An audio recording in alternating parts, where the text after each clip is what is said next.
During my 2 years at Shrewsbury College, under Hugh Skree, he used to give us slideshows of to show us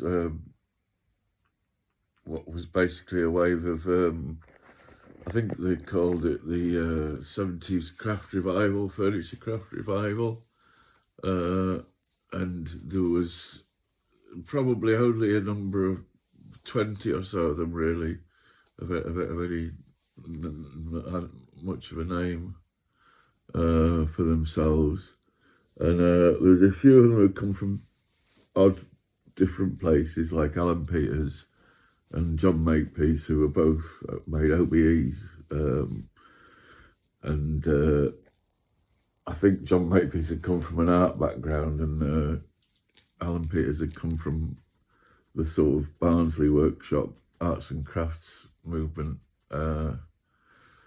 background, and the rest of them, on the whole, the sort of bulk of them, were ex-Royal College students who'd studied under a guy who was the course leader at the RCA called David Pye, who wrote a couple of books called The Nature and Art of Workmanship, and one about the nature and aesthetics of design, I think it was called, David Pye. And he was quite influential on that, but I don't know how long he was the course leader there for. I think he was replaced by Ron Arad, but that craft movement ended. But there's basically a couple of years of students who came through there, and Hugh Skree was one of them. He shared a workshop with Ashley Cartwright, and then there was Richard Latrobe Bateman, Rupert Williamson, Fred Bear, amongst others, and a few other people. Jeremy Brown was another one, but he didn't go to the Royal College. He was from some other background. But I was made aware through Hugh, really, that most of these people didn't make, although their vocation was designing and making furniture, they didn't make all their income through doing that. Some of them had partners who had a bit of money. Some of them were born into money. I mean, they were largely a middle class bunch of people. And then the other ones of them were part-time lecturers, part-time tutors on courses. And there weren't many courses. I think there was Shrewsbury I, Cutwood, Parnham, which is a private college, and Buckinghamshire, but there wasn't many courses. So there weren't many teaching places, but that's where a lot of them had dual income, so they were making a bit of money off designing and making furniture, which they exhibited on the odd commission, plus which was propped up by teaching. So I thought, oh yeah, well, if I get, I could, I thought, oh yeah, getting to do that, I could design and make furniture, but I could also do part-time lecturing or part-time teaching to help support it, which is what I headed towards. I tried to set up a workshop. I was, like I say, I worked for this guy called Brian O'Connell in restoration, and I rented a bit of workshop space off him, and then later moved upstairs in this big mill in Bradford, or north of Bradford, Thornton, and started designing and making furniture.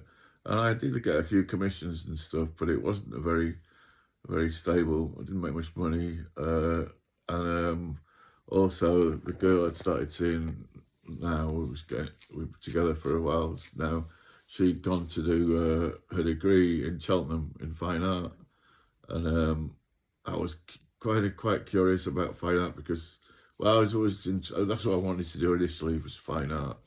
And a friend of mine, Paul Fryer, had gone off to do fine art, and he was in the same year as Damien Hirst, who was, I think he went on to be the richest living artist on the planet, I think. And he'd come from Allerton Grange, and I'd gone to Allerton High, and he was born in the same year as me, so it all seemed quite possible.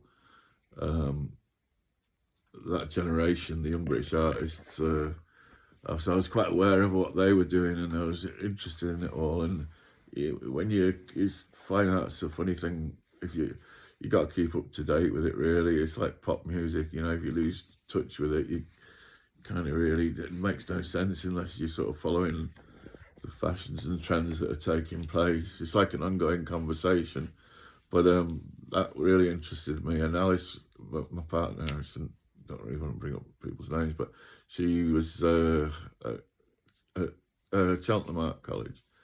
So I did a year trying to get the business working, but then I decided that if I was going to go into teaching, I'd need to get a degree.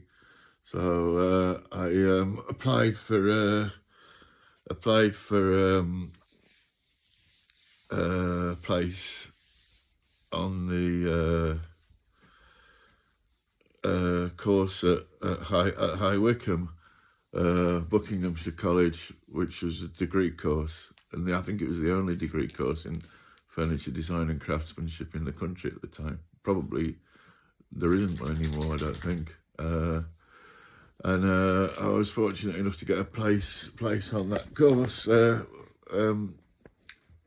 Philip Hussey was the course leader, and I went down there, and it was a slightly higher standard than Shrewsbury.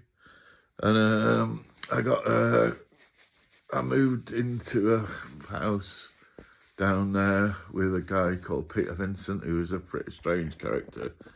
I can tell you some stories about him sometime, but he deserves his own episode, really, because he's such an unusual person. And I got friends with sort of best mates there with a guy called Berin Nelson, and Gareth Neal was also in our year, who went on to probably the biggest success in designing and making furniture out of anybody, probably from maybe there's Richard Williams. There's a few who made big careers out of it, but not. He's probably the most successful from there, certainly from our year. And when I started the course, I was a bit older than most of them. I think I was about 27, because when I started, it was about 1995. Oasis was in the charts, Tony Blair, Britpop, all that was going on. Portishead, Massive Attack, Trip Hop. It was that era. And like I say, my influences really were, what I was interested in was the sort of fine art, the young British artists thing, and I was going to the shows, the exhibitions at the Charles Saatchi Gallery, this first one, and following that, I don't know what most of the others were taking their influence from who were on the course, but I think most of them were probably arts and crafts furniture or that kind of thing. So, like say, I was going away, you know, my partner, either she'd come down to High Wycombe or I'd go up to Cheltenham at the weekend. So I was mixing with a bunch of art students half the time. So I had that going into it all. And I sort of hit the course running, really. I was probably, because I've been a bit more of a trade background than most of them. Because, like I say, I didn't have any qualifications from school, no O-levels, no academic qualifications anyway, whereas most of the people starting there had come from academic, they come from schools, you had to get a certain number of O-levels to get in. Fortunately, they let me on because of my work, because of my practical work, what I'd made in the past. And again, they took a bit of a chance on me, I think, they did. And and in that first year, we got cracked into it, and I had a really good year that year. I remember making a little band of cast silver rose thorns as a metalwork project, and my main piece was a cabinet which had hyperbolic paraboloid doors matching in the middle, in black walnut with little lines of white sycamore veneer in between. They opened out, and then there was two little drawers at the bottom you had to incorporate some drawers in it and some framing panel. So the backs it's an American black walnut.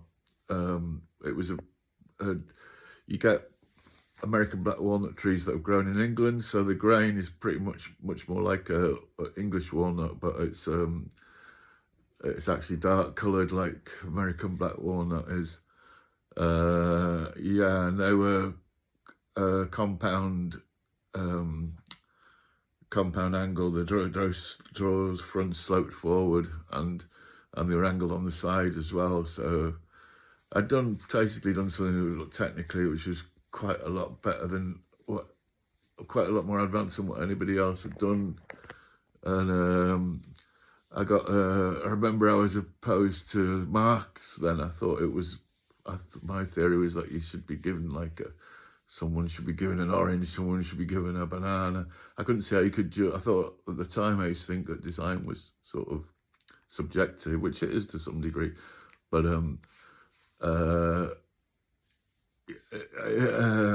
yeah, so I kind of thought it was a bit silly to give different people marks. But and hence I didn't go to what was called the crit, which is where they judge you and sit down and talk to you with the lecturers, and you talk them through the project and why you came to what you did and all that. And I lost 10% of my mark for not attending it, and I still was the highest mark out of the project for that year. So I had a good first year and made a few friends there. Although I didn't really like the town very much. High Wycombe's not that nice a place. And like I said, I spent a lot of time was up with the art students in Cheltenham. So that was my first year, really. I'll probably end it there, really, for that one. I can't remember what I did that summer. Did I go? Oh yeah, I went to Cheltenham for the summer. The summer in between the years, and just did a bit of I did a bit of work over the summer to get through, and hung out with the art students in Cheltenham, although they weren't really that as trendy. Like I was more aware of the Goldsmith students, like the Damien Hirst, the Tracy Emin, Sarah Lucas, all that kind of generation of artists, whereas the artists that the Cheltenham students knew were much more established artists that they were interested in, like Yves Klein and Boys and anyway. Yeah, anyway, I'll leave that one there at that point because it goes into my second year at college after that. I hope these aren't too boring. I just want to get to the point to explain how I got to where I got to and why I did what I did and where I got to. Yeah, we used to smoke a lot of, I stopped smoking cigarettes and smoked a lot of hashish, smoked hashish all day, every day. Which enabled me to not be distracted by other students and could just concentrate on my work.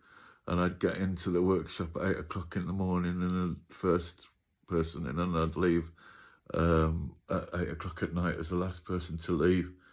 So I had a good first year. A good first year I had.